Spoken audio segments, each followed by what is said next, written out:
নমস্কার বন্ধুরা, শিউলি কিচেনে আপনাদেরকে স্বাগতম। আজকে আমাদের বাড়িতে কয়েকজন অতিথি আসবে।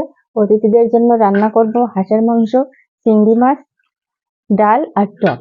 তো আপনারা সবাই সাথে থাকবেন। সবগুলো মশলা একসাথে বেটে নিচ্ছি।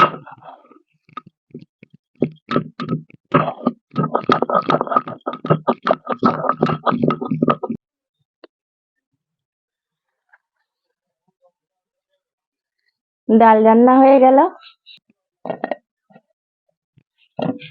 চিংড়ি মাছ, ডাল, এবার মাংস। এখানে নিয়ে নিচ্ছি গোটা জিরা, রসুন বাটা, গরম মশলা বাটা, কাঁচামরিচ বাটা, লবণ, হলুদ, তেল।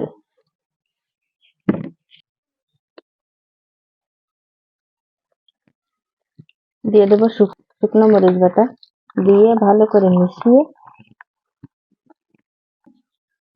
তেলের ভিতরে আলুগুলো ভেজে নেব।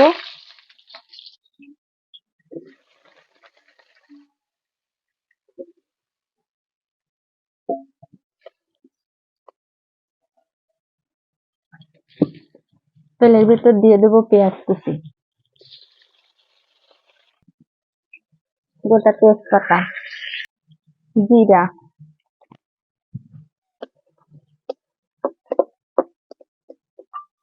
পেঁয়াজগুলো এভাবে একটু ভাজা হয়ে গেছে। এবার দিয়ে দেবো মেখে রাখা সেই হাঁসের মাংসগুলো, সাথে উপরে চুইও দিয়ে দিয়েছি।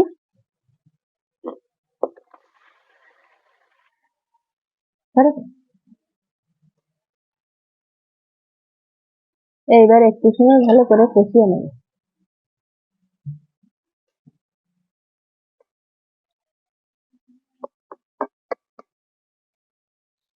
মাংস ভালো করে কষানো হয়ে গেছে, জল দিয়ে দিচ্ছি।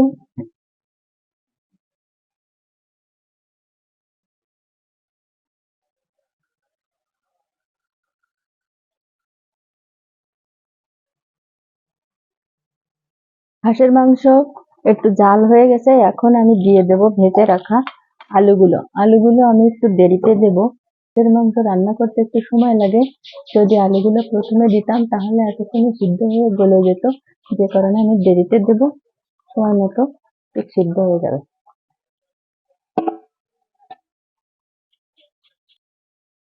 কি রান্না হচ্ছে বৌদি?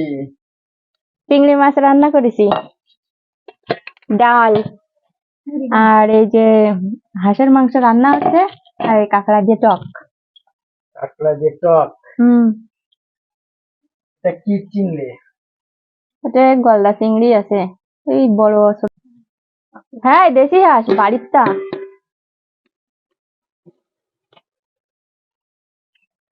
বাড়ির হাঁস, বাড়ির পোষা হাঁস। এই তো মাংস রান্না হয়ে গেছে প্রায়। চুই ঝাল হাঁসের মাংস? চুই ঝাল, জিরা, তেজপাতা, আদা, পেঁয়াজ, রসুন সব আছে।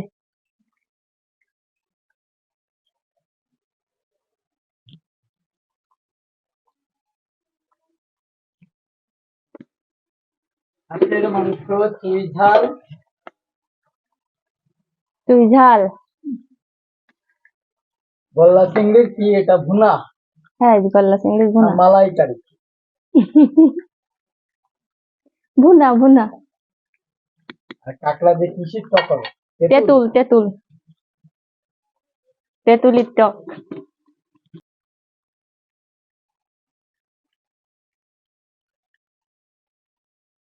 মাংসটা পুরোপুরি এখন রান্না হয়ে গেছে, এবার নামিয়ে নেব। রান্না হয়ে গেছে, এবার তেঁতুলির টক রানবো। এই যে তেঁতুল, তেঁতুল দিয়ে দেবো জলের ভিতরে। এবার দিয়ে দেবো কাঁকড়া,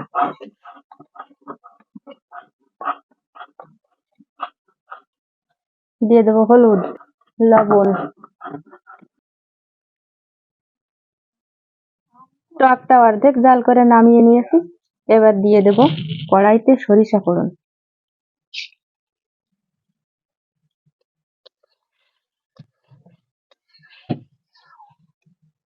সরিষা ফোড়ন দেওয়া হয়ে গেছে, এবার নামাই নেব।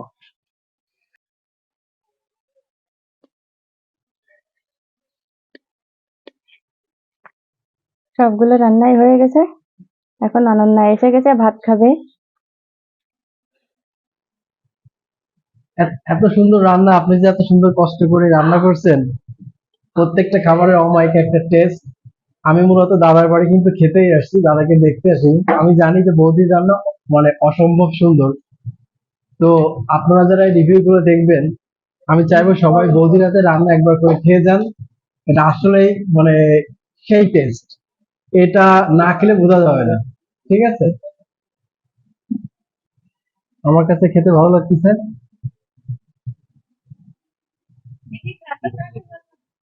প্রথমে আমি কচু শাক অলরেডি খাওয়া হয়ে গেছে, এরপরে আমি এই ছোট কাঁকড়া দিয়ে যে টক ছিল এটা পরে খেতে হয়, কিন্তু আমি আগেই খাচ্ছি কারণ আমি লোভটা সামলাতে পারিনি যে আমার লোভ হচ্ছে।